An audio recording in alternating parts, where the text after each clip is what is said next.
অভিনন্দন।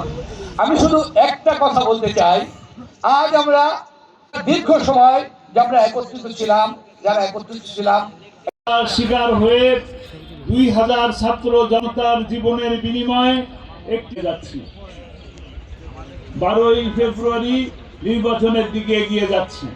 পৌঁছে দিয়ে একটা সময় আপনাদের ভোট নিয়ে 12ই জুন তিনি সংসদে গেছেন।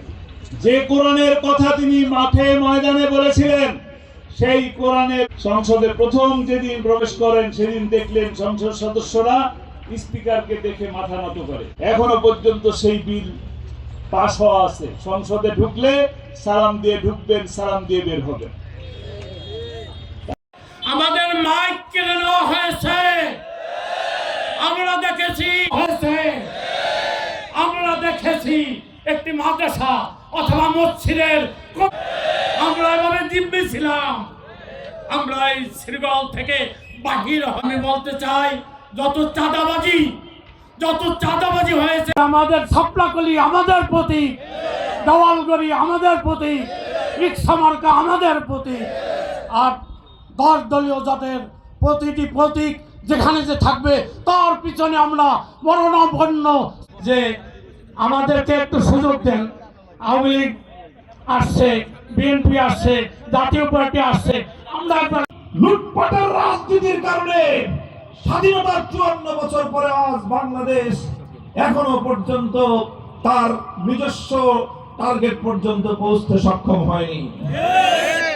বাংলাদেশের ছাত্র জনতা রক্ত দিয়ে প্রায় 1.5 সহস্র মায়ের কোল খালি করে যে বিপ্লব এনে দিয়েছে, সেই বিপ্লবকে আজ ব্যর্থ করে দেওয়ার জন্য ষড়যন্ত্র দানা বাঁধতে শুরু করেছে।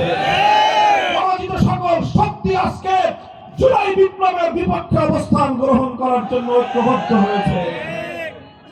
আমি স্তম্ভিত হয়ে যাই এই কথা চিন্তা করে, যখন আমরা কিছু মানুষকে দেখি প্রকাশ্যে জুলাই বিপ্লবের বিপক্ষে অবস্থান গ্রহণ করার সৎসাহস নেই, প্রকাশ্যে গণভোটের পক্ষে হায়ের পক্ষে ক্যাম্পেইন করে, অথচ আবার তলে তলে কানে কানে গণভোটে না ভোট দেওয়ার জন্য ক্যাম্পেইন তৈরি করা হয়।